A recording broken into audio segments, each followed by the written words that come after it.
Merhaba arkadaşlar, kanalıma hoş geldiniz. Bu videomda da sizinle boyunluklu bere dediğimiz, kar maskesi dediğimiz çocuklar için bir bere başlayacağız. Bere çalışması yapacağız. Bu bere çalışmamız için Ören Bayan'ın favori serisi arkadaşlar. Şöyle bakalım. 100 gram ağırlığında, 210 metre uzunluğunda bir ip. Ören Bayan'ın beyaz bir ipi arkadaşlar. Tabi siz istediğiniz renkte, istediğiniz iple örebilirsiniz. Ben Ören Bayan'ın favori serisiyle öreceğim. Boyunluğumuza başlayalım. Yalnız arkadaşlar, boyunluğumuza başlarken şöyle göstereyim, bakın. Yüz kısma girecek bu lastik kısmı. O yüzden şöyle iki şişinizle birleştirerek örerseniz daha rahat olur derim. Ama tabii bir de benim elim sıkı olduğu için, eli bol olan arkadaşlarımıza gerek yok sanırım. Ama benim elim sıkı olduğu için yüzde kasma olmasın, yüzde sert durmasın, başlangıç noktası daha geniş, rahat dursun diye ben iki şişimle başlayacağım.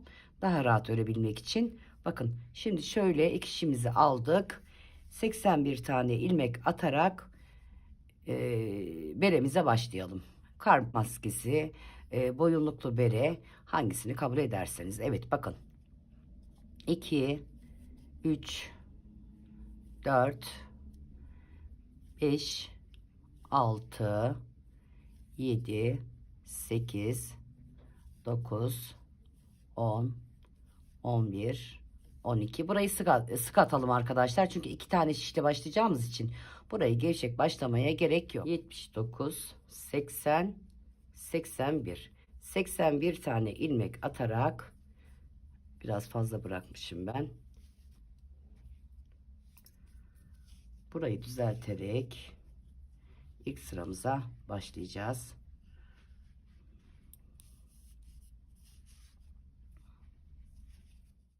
Sol taraftaki ilmeğimizi aldık. Sağ tarafta şişimize geçirdik ve kilitledik. Şimdi ne oldu arkadaşlar? 80 tane ilmeğimiz oldu. İsterseniz şöyle ayraç koyalım araya. Başlangıç ve bitiş noktamız belli olsun. Gerçi ipten belli olur ama daha rahat edebilmek için şöyle ayraç takalım. Ben iplerle ayraç yapıyorum arkadaşlar. Diğer ayraçları sevmiyorum. Çok sert oluyor. Örmeme de engel oluyor. Evet. Rahat örmeme engel oluyor.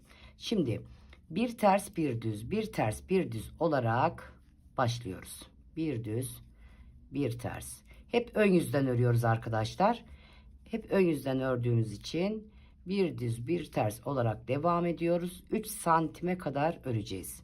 3 santim gelinceye kadar öreceğiz. Şimdi ben 3 santime tamamlayıncaya kadar, terste kaldık.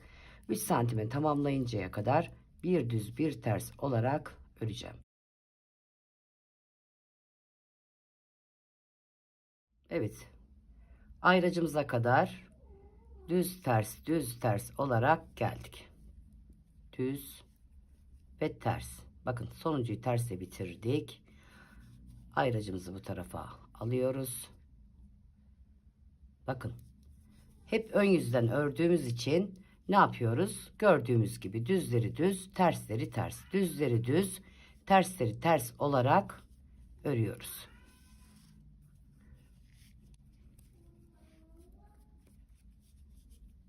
Evet, düz, ters, düz, ters. Şimdi arkadaşlar ne demiştik? Şöyle yapalım. Ne demiştik? Hep ön yüzden örüyoruz. Geldiği gibi düzleri düz, tersleri ters olarak örüyoruz. 3 santime kadar örelim. 3 santimi tamamladığımda hemen dönüyorum.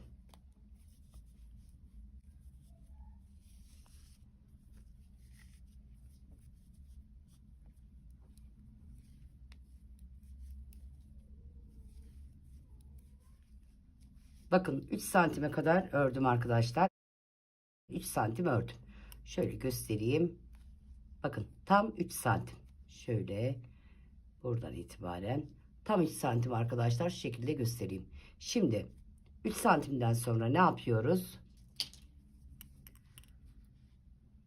Şöyle ilmek toplayıcımızı alalım. İlmek toplayıcı yoksa arkadaşlar iğneye ip takıp ipe de geçirebilirsiniz. Burada boyun kısmında 12 ilmek ayıracağız. Bakın boyun kısmına 12 ilmeğimi ayırıyorum.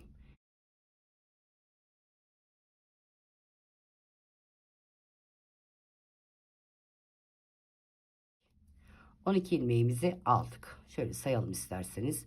2, 4, 6, 8, 10, 12. 12 tane ilmeğimizi boyun kısmına ayırdık. Şimdi bakın arkadaşlar, 4 numaralı şişimle başlamıştım. 4,5 numaralı şişime geçiyorum. Evet. Ayrı ayrı da olabilir arkadaşlar. İlla bu setinizin olması şart değil. 4 numaralı 40 santimlik bir sınav işiniz, 4,5 numaralı 40 santimlik bir sınav işiniz de olabilir. Ayrı ayrı. Evet bakın, 4,5 numaralı şöyle göstereyim. 4,5 numaralı şişime geçiyorum. Lastik kısmını. Şimdi 4,5 numaralı şişimle devam edeceğim.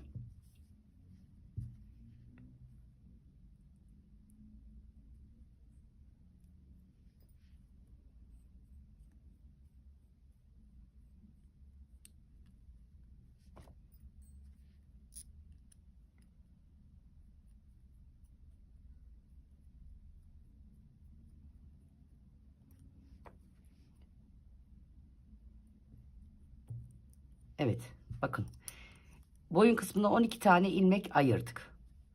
İlmek ayırdıktan sonra e, bu devam ettiğimiz yerde arkadaşlar ön yüzden ve arka yüzden, ön yüzden ve arka yüzden örmeye devam edeceğiz. Bakın döndüm, haroşa öreceğim. Ön yüzden ve arka yüzden düz öreceğim. Haroşayı ters ören arkadaşlarımız vardır. Ben düz olarak örüyorum. Nasıl örüyorsanız arkadaşlar, şimdi ayrıtımızı koyalım kenara. Ön yüzden ve arka yüzden bakın, burada kalmıştık. Yani 3 santimi tamamlamıştık ve döndük bu şekilde. Ortada 12 tane ilmeğimiz var. Döndükten sonra ilmeklerimiz burada kalacak. Haroşa olarak öreceğiz. Evet. Şimdi hem ön yüzden hem var, yani normal formda öreceğiz arkadaşlar. Hem ön yüzde hem arka yüzde örerek sıramızı tamamlayacağız. Yani sıramızı tamamlayacağız derken arkadaşlar 12-13 santim kadar öreceğiz. Şimdi sıra sonuna kadar düz örelim. Yani normal ön taraf arka taraf olarak örüyoruz örgülerimizde. Bunu bu şekilde öreceğiz. Yani yuvarlak bir şekilde değil. Ön yüzü ve arka yüzü kullanarak ön yüzden ve arka yüzden öreceğiz. Şimdi sıra sonuna gelelim. Beraber bakalım. Evet bakın, sıra sonuna kadar geldik. Şimdi ne demiştik? Ön yüz ve arka yüz olarak örüyoruz. Döndük. Evet, ilk ilmeğimizi örmeden aldık. Devam ediyoruz. Şimdi ben 12-13 santim kadar öreceğim. Belki 14 santim kadar öreceğim arkadaşlar. Herkes çocuğunun başına ölçerek o 12-13 santim veya 14 santim öreceğim yeri çocuğun başına ölçerek devam edecek arkadaşlar. Daha sonra aşama aşama devam edeceğiz.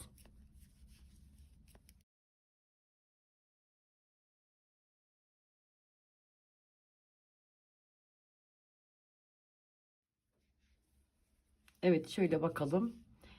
Lastik kısmını 3 santim ördükten sonra bakın, burada 12 ilmeğimizi boyun kısmına ayırdık. Diğer kalan 68 ilmeğimizi, bakın 12 ilmeği buraya ayırdıktan sonra diğer kalan 68 ilmeğimizi ön kısımdan ve arka kısımdan haroşa örerek 25 diş haroşa oluncaya kadar ördük. Bakın isterseniz şöyle santim olarak da vereyim size. Burada 25 diş haroşa oluncaya kadar ördüm. Yalnız burası arkadaşlar, şöyle önce ölçüyü vereyim. Lastikle beraber toplam 16 santim. 16 santim kadar ördüm. Bakın şöyle göstereyim. Şöyle yapalım. Toplam 16 santim ördüm. 16 santim ördükten sonra tabi bu sizde değişebilir arkadaşlar. Daha fazla da örebilirsiniz. Daha eksik de örebilirsiniz. Yani 16 santim değil de 14 santim. 16 santim değil de 20 santim veya 18 santim öreceğiniz çocuğun başına ölçerek devam edeceksiniz. Şimdi ne demiştik burada? 25 diş haroşa oluşuncaya kadar ördüm. Daha sonra bakın arkadaşlar. Dış kısımdayız. Yani düz kısımdayız. Bu şekilde 3'e böldüm. 68 tane ilmeğimiz vardı. Şöyle göstereyim. 68 tane ilmeğimiz vardı. 3'e böldüm. Sağdan ve soldan 24 ilmek. Ortada 20 ilmeği ayırdım. Arka tarafı örerken arkadaşlar ilmeklerinizi toplayarak 20 ilmek sabit kalıp sağdaki ve soldaki ilmeklerimizi toplayarak beremize devam edeceğiz. Bakın sağda 24 ilmek, solda 24 ilmek, ortada 20 ilmek.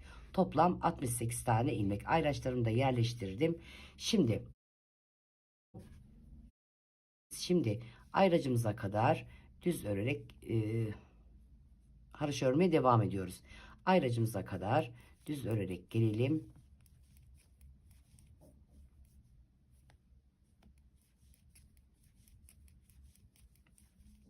Evet, ayracıma doğru geldim.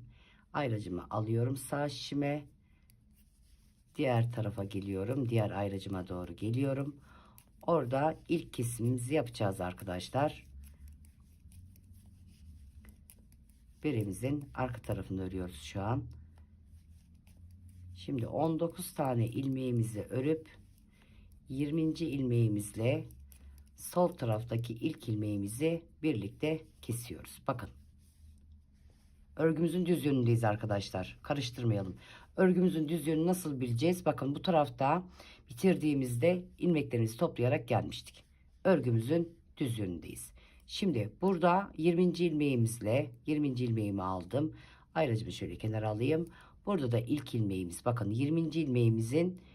ilmeğimizle buradaki ilk ilmeğimizi 24 tane ilmeğimiz olan ilmeğimizin ilkini alıyoruz. Düz örerek kestik. Ayracımızı tekrar alalım. Birkaç kesmeden sonra zaten ayrıca ihtiyacımız kalmayacak arkadaşlar. Dönüyoruz. İlk ilmeğimi örmeden aldım. Şimdi tekrar 19 ilmeğimi öreceğim. Diğer kesimi de arka tarafta sıra sonunda yapacağım.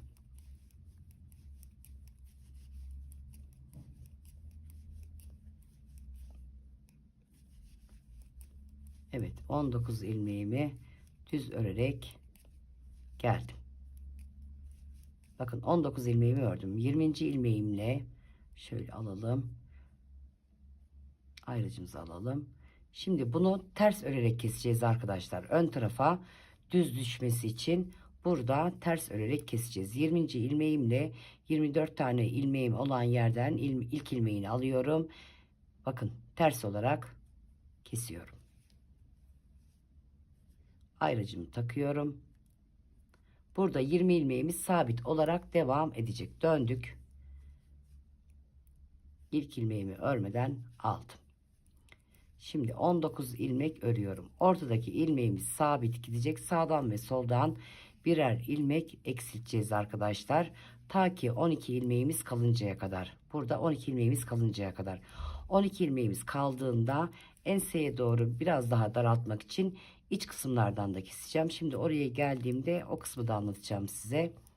Evet, 19 ilmeğimi ördüm. Bakın 20. ilmeğimle aldım ayracımı. Artık ayrıca ihtiyacımız yok. Aralık belli oluyor arkadaşlar. Buradaki bakın 20. ilmeğimle buradaki ilmeğimi aldım. Sol taraftaki ilmeğimi aldım. Kestim. Buradaki ilmeğimiz sabit. 20 tane ilmeğimiz. Artık ayrıca ihtiyacımız yok arkadaşlar. Aralık kalıyor çünkü. Evet, ilk ilmeğimi örmeden aldım.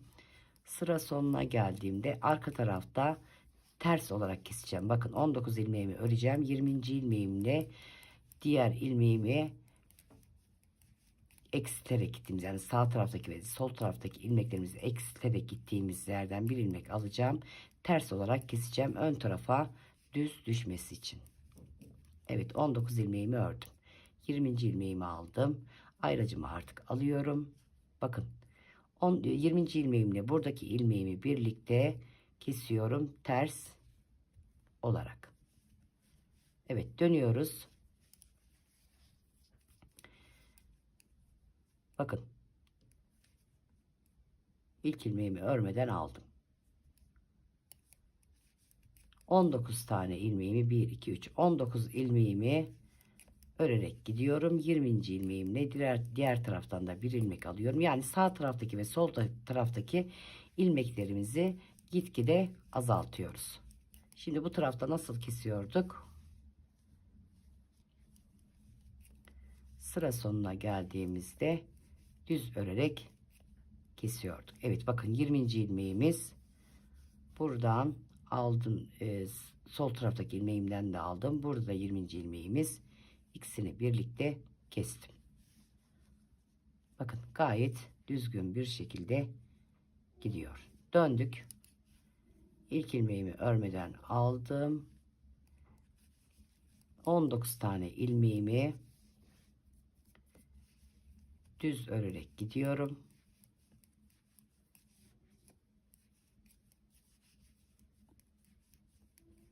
İçe doğru kesimler oluyor arkadaşlar. Evet. 19 ilmeğimi ördüm. Bakın 20. ilmeğimle buradan bir ilmek alıyorum ve ters örerek kestik, ön tarafa düz düşmesi için. Şimdi sağdan ve soldan 12 ilmek kalıncaya kadar bu şekilde devam ediyoruz.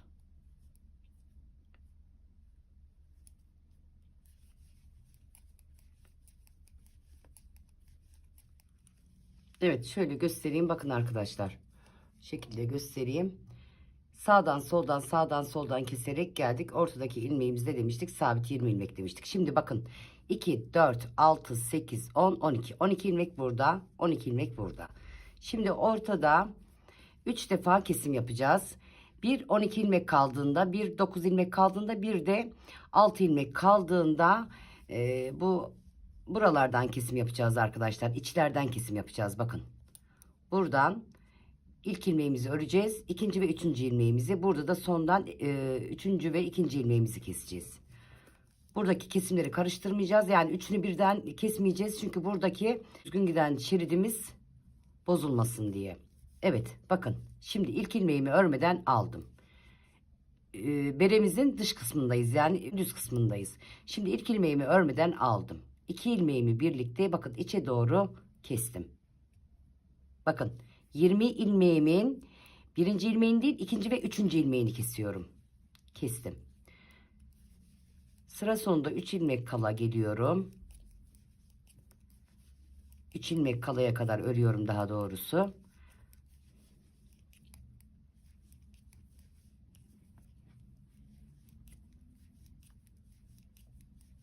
Evet, bakın 3 ilmeğim kaldı. İlmeklerimi şu şekilde düzelterek içe doğru keseceğim. Bakın burada sola doğru, burada sağa doğru kesiyorum.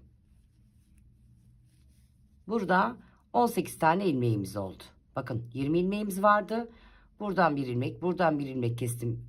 18 tane ilmeğimiz kaldı. Şimdi burada düz kısmında ne yapıyorduk? Geliyorduk. En son sırada bakın bu ilmeğimizle bu ilmeğimizi kesiyorduk. Yani bu sırada kesim yapıyorduk ama bunları içte yapıyoruz. Hep ön kısımlarda yapıyoruz arkadaşlar. İçte yapıyoruz. Şimdi 12 ilmek kala bir ilk kesimimizi yaptık. Daha sonra dönelim.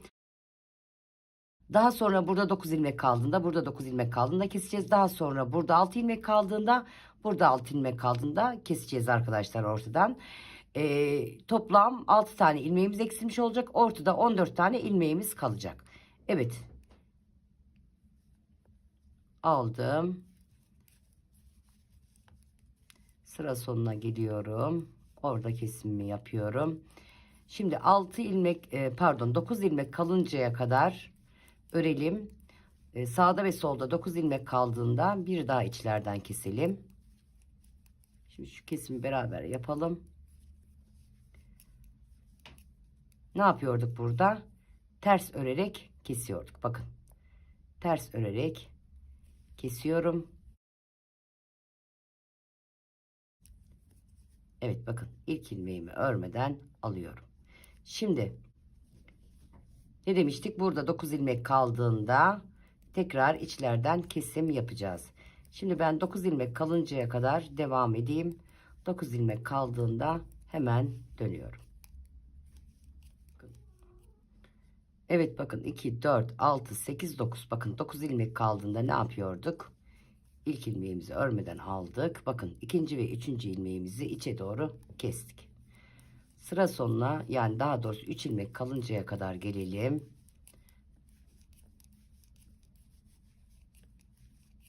Yani enseye doğru biraz daraltıyoruz arkadaşlar.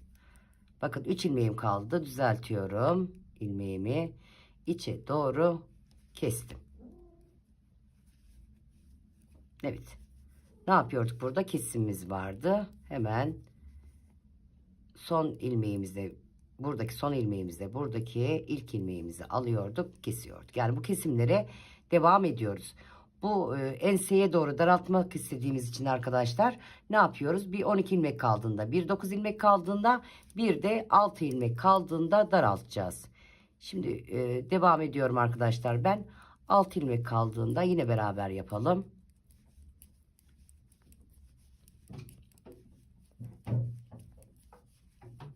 Evet, bakın arkadaşlar. 2, 4, 6. Ne yapıyoruz? 6 ilmek kaldığında ikinci ile üçüncü ilmeği içe doğru kestik.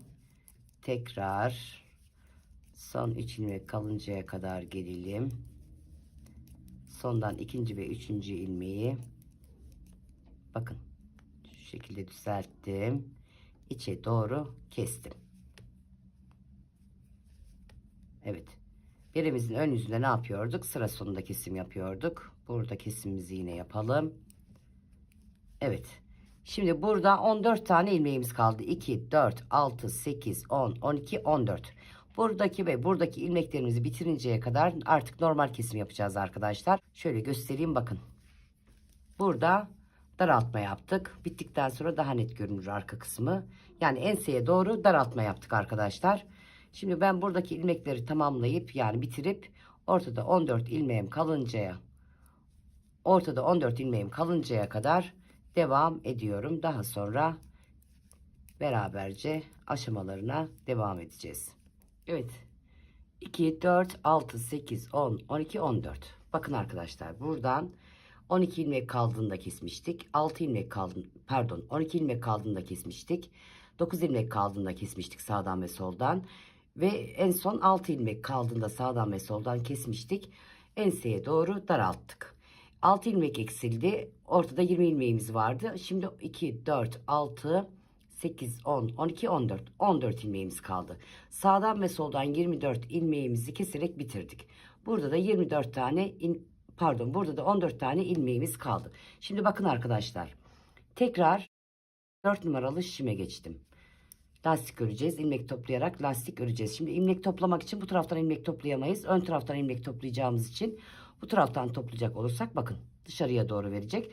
O yüzden burada bir sıra gideceğiz. 14 ilmek kaldığımızda yani son kesimimizi yaptığımızda bir sıra düz örerek gideceğiz. Bakın 4 numaralı şişime geçtim. Şu şekilde göstereyim arkadaşlar. Ensenin lastiğini yani boyun kısmının lastiğini öreceğim için 4 numaralı şişime geçtim. Evet.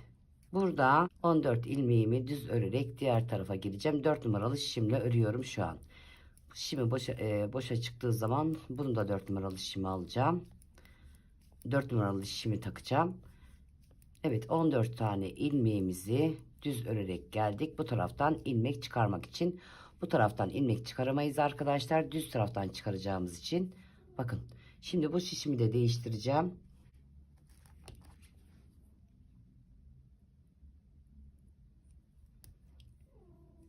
4 numaralı şişimi takacağım.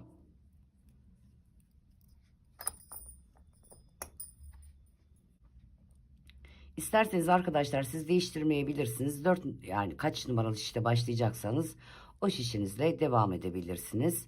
Ben boyun kısmındaki lastik sıkı durması için, bol durmaması için tekrar 4 numaralı şişime geçtim. Evet.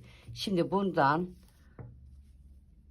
buradaki ilmeğimize kadar 12 tane ilmeğimiz vardı. Buraya kadar ilmek toplayarak girelim. Bakın arkadaşlar. Şuralardan bakın zincir görünümlü yerlerden ilmeğimizi çıkarıyoruz. 1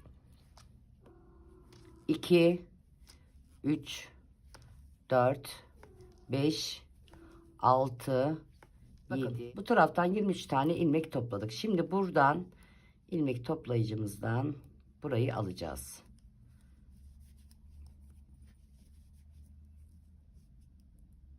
Düz örerek bakın düzle başlayacağız. Yani düzle bırakmışız, toplamışız, düzle başlıyoruz. Bir düz, bir ters.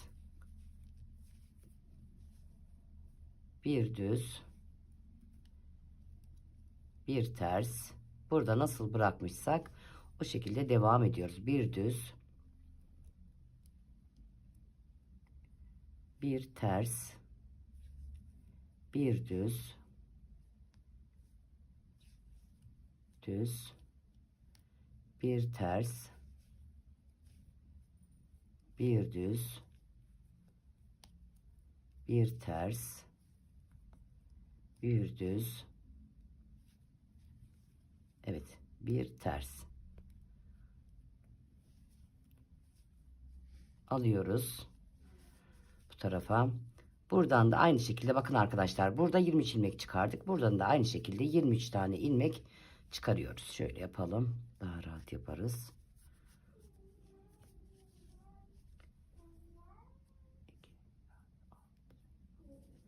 Evet, şimdi burada aynı şekilde 23 tane ilmek çıkarıyoruz. 1 2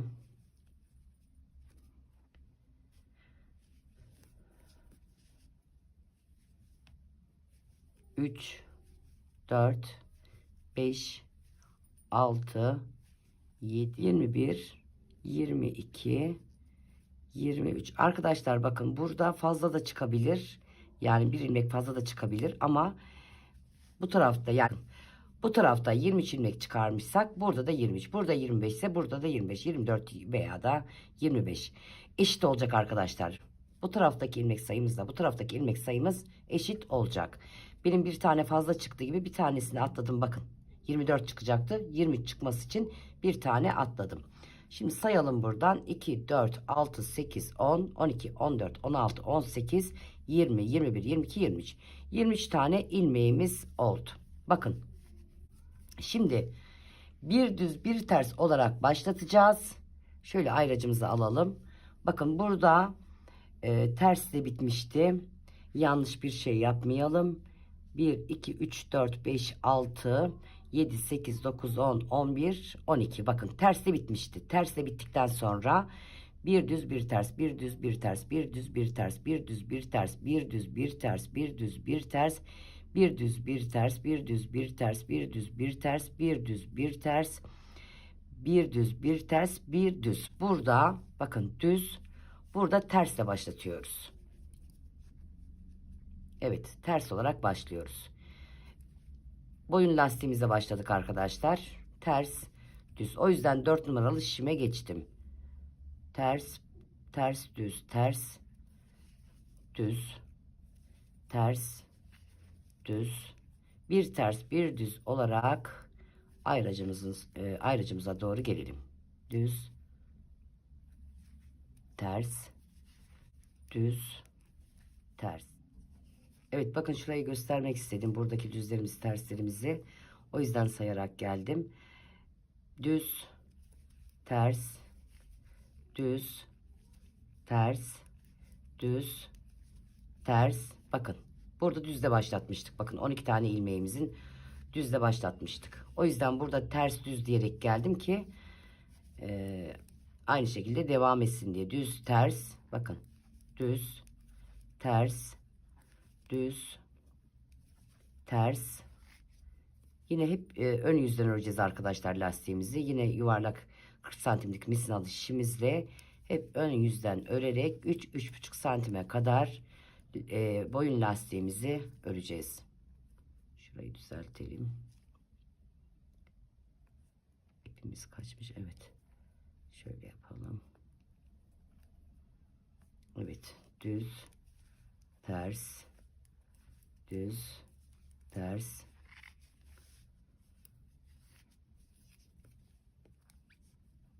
düz, ters. Bakın.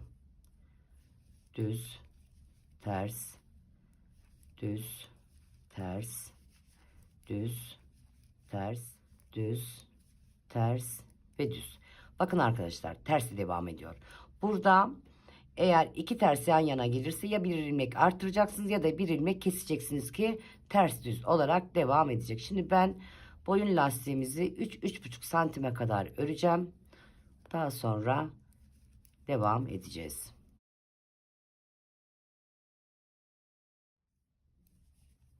Evet, toplam sağdan ve soldan 23 ilmeğimiz var. 12 tane ilmeğimiz vardı. 46, 56, 58 tane ilmek oldu. 14 de buradan vardı. 68, 68, 69, 70, 71, 72, 72 tane ilmeğimiz oldu toplam boyun kısmında. Şimdi bu 72 tane ilmeğimizi bir ters bir düz olarak 3 santime kadar ya da 3,5-4 santime kadar örelim. Ne demiştik? Boyun kısmına geçtiğimizde tekrar 4 numaralı şişimize geçtik. Dediğim gibi arkadaşlar, tek şişle de örebilirsiniz. Yani şişlerinizi değiştirmeden tek şişle de örebilirsiniz. Ama böyle daha muntazam, daha güzel oluyor arkadaşlar.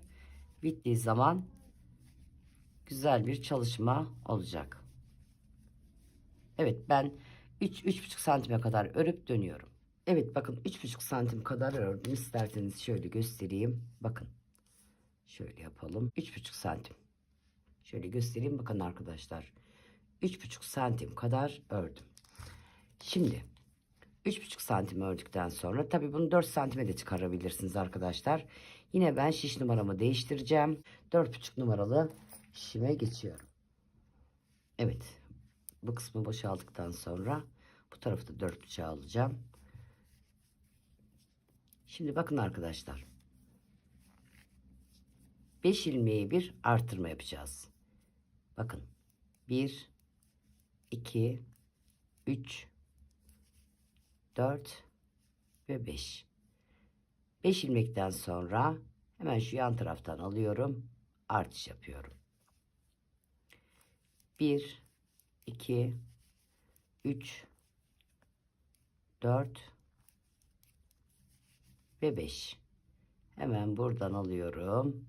Bir artış yapıyorum. 1, yanlış yapmadık değil mi? 1, 2, 3, 4, 5. Evet. Artış yaptık. 1, 2, 3, 4, 5 artış yaptık. Evet. 1, 2, 3, 4 ve 5. Hemen artışımı yan taraftan alıyorum. Düzümün yan tarafından artışımı yaptım. Şimdi sıra sonuna kadar, ayrıcımıza kadar arkadaşlar 5 ilmekte bir artış yapacağız. 1, 2, 3, 4 ve 5.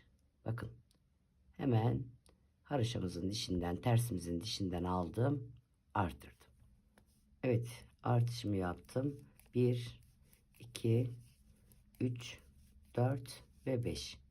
Artışımı yaptım. Son 2 ilmeğimi ördüm. Şimdi ayrıcımı alıyorum. Evet, bu tarafta 4,5 numaralı şişimi taktım.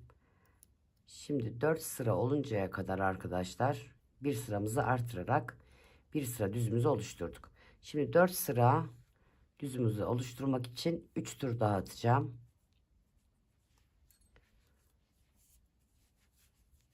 Şöyle ayrıcımız burada kalsın. Bakın bir sıra arttırırken düzümüzü ördük. Şimdi 3 tur daha geçeceğim. Yani 3 sıra daha öreceğim. Toplam 4 sıra düzümüz olacak. Şimdi ben düzümüzü tamamlayıp yani 3 sırayı daha tamamlayıp hemen dönüyorum. Evet, bakın. 1, 2, 3, 4. 4 sıra düzümüzü tamamladık. Ne yapmıştık arkadaşlar? 5 ilmekten sonra arttırma, 5 ilmekten sonra arttırma. Şimdi bakın, haroşa örmeye başlayacağız ve 7 ilmek öreceğiz, artıracağız. 7 ilmek öreceğiz, artıracağız. İlk artırdığımızda 5 ilmeği bir artırmıştık. Şimdi 7 ilmeği bir artıracağız. Aynı zamanda haroşa öreceğiz. 1, 2, 3, 4, 5, 5, 6 ve 7. 1, 2, 3, 4, 5, 6, 7. Evet. Artırma yapacağız. Yan taraftan alacağız. Ters olarak öreceğiz.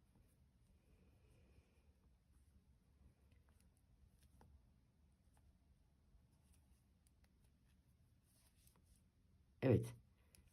1, 2, 3, 4 ve 5. 6 ve 7. 7 ilmek örüyoruz. Hemen artışımızı yapıyoruz. 1 2 3 4 5 6 ve 7. Evet. Şimdi arkadaşlar 7 ilmeği bir artırma yapıyoruz. Burada bakın 5 ilmeği bir artırdığımızda 4 sıra düz ördük. Şimdi 7 ilmeği bir artırdığımızda haroşa öreceğiz. Hep ön yüzden ördüğümüz için bir sıra düz, bir sıra ters, bir sıra düz, bir sıra ters. Burada 3 diş haroşa oluşuncaya kadar öreceğiz. Hep önde ördüğümüz için arkadaşlar bakın. Hep ön kısımda ördüğümüz için bakın. Haroşanın tersiyle başladım. Diğer sırada düz öreceğim. Diğer sırada ters, diğer sırada düz, diğer sırada ters. Burada 3 diş haroşa oluştuğunda tekrar arttırmaya devam edeceğiz. Evet. 5 ilmeği bir arttırdığımızda 4 sıra düz ördük. 7 ilmeği arttırdığımızda 1, 2, 3, 4, 5. 5 sıra gittik. 3 diş haroşa oluşturduk. Bakın. 3 diş haroşadan sonra 9 ilmeğe bir arkadaşlar. 9 ilmek arayla şöyle yapalım. Arttırma yapacağız. Yine 4 sıra düz yapacağız. Bakın. Öreceğiz. 1 2 3 4 5 6 7 8 9. Bakın bu şekilde de arttırabilirsiniz. 9 ilmeği bir bu şekilde de arttırabilirsiniz. 1 2 3 4 5 6 7 8 ve 9. Evet. 1 2 3 4 5 6 7 8 ve 9 arttırma yapıyoruz. Evet. Şimdi bu sırayı da 9 ilmeği bir arttırdıktan sonra 4 sıra düz oluşturacağız. Evet, bu sıramızı da tamamladık. 4 sıra düz oluşturduk. Şimdi son olarak son arttırmamızı yapacağız ve kapatacağız arkadaşlar. 10 ilmek arayla arttırma yapacağız. 10 ilmek arayla arttırma yapacağız. Aynı buradaki gibi 1 2 3 diş haroşa oluşturacağız. Evet. Aynı yönde ördüğümüz için, yuvarlak ördüğümüz için bir sıra ters, bir sıra düz, bir sıra ters, bir sıra düz olarak devam ediyoruz. Şimdi ters olarak başlayacağız ve sayarak gideceğiz. 1 2 3 4 5 6 7 8 9 ve 10 arttırmamızı yapıyoruz. Altta arttırdığım gibi de arttırabilirsiniz. Bu şekilde de arttırabilirsiniz arkadaşlar. Evet. 1 2 3 4 5 6 7 8 9 10. 10 ilmek arayla ters örerek son arttırmamızı yapıyoruz.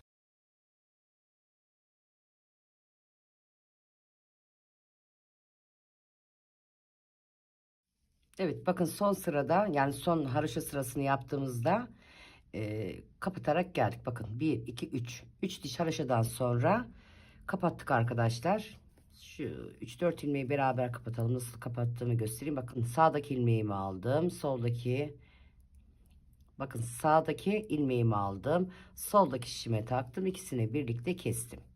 Sol tarafa aldım. Sol şişime ikisini birlikte kestim. Tabii farklı farklı kesme şekilleri var arkadaşlar. Siz nasıl kesiyorsanız. Evet. Kar beremiz veya da boyunluklu beremiz bitti. Şimdi buna pompon yapmak isteyen arkadaşlarımız, YouTube'da birçok videosu var. Ben hazır pompon aldım. Yani pomponla uğraşmak istemedim. Hazır pompon aldım ben arkadaşlar. Siz hazır yapmak istemezseniz ipinizle beraber çok kolay arkadaşlar. 50 defa 60 defa elinize doluyorsunuz. Daha sonra tam arasından geçirip birkaç defa bağlayıp sonra kesip şekil veriyorsunuz. Ben hazır aldım. Birçok videosu da var YouTube'da. Oradan bakabilirsiniz arkadaşlar. Evet, şöyle keselim. Şimdi arkadaşlar ben unutmadan göstereyim. Genelde unutuyorum. Ben bir tane ipimizden 210 metre demiştik ipimize, biliyorsunuz. Bu benim BİM'den aldığım ip. Videonun başında unuttum söylemeyi ama Ören Bayan'ın ipi çok da güzel bir ip. BİM'den almıştım ben bunu.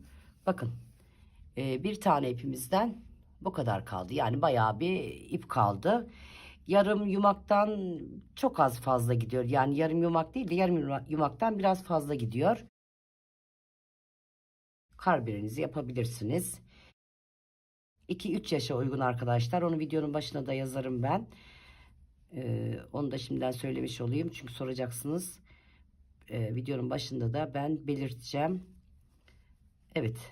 Bu şekilde de temizleyelim. Şöyle şurada da ipi var. Onu da temizleyelim.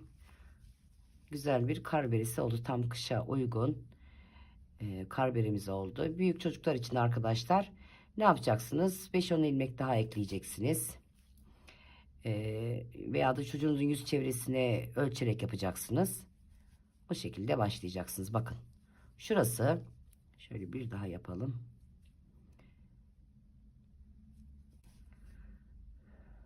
Evet, şuradan bir daha kilitleyelim. Çocuğunuzun yüzünün çevresine arkadaşlar ölçerek lastiğinizi atabilirsiniz. 2-3 yaşa uygun benim kar berem. Yani çocuğunuzun yüz kısmına şu alnından çeneye doğru ölçerek yapacaksınız arkadaşlar. Çok kolay, çok basit. Herkesin örebileceği kar beresi oldu veya da boyunluklu beremiz oldu. Şu şekilde de göstereyim. Bakın. Şöyle yapalım. Şu şekilde de göstereyim size. Çok güzel. İstediğiniz renkte yapabilirsiniz arkadaşlar. Şimdi ben evet şöyle göstereyim, bakın arkadaşlar, ben hazır aldım.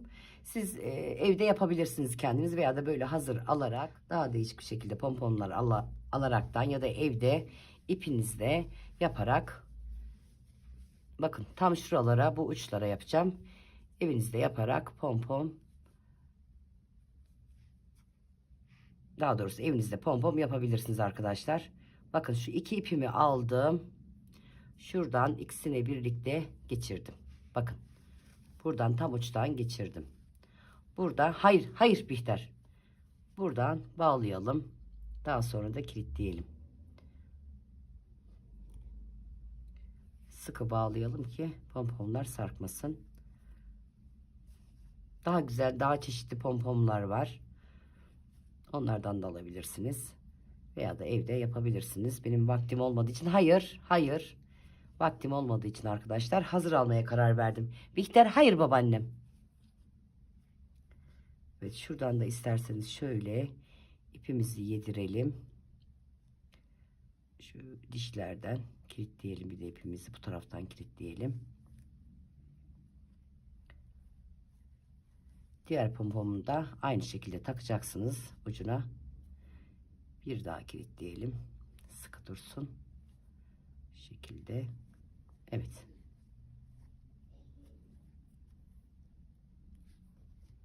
Şöyle keselim ucundan. Burayı da aynı şekilde, bakın uçlara takıyoruz. Burayı da aynı şekilde takacağım ben ve videomuzu noktalayacağım.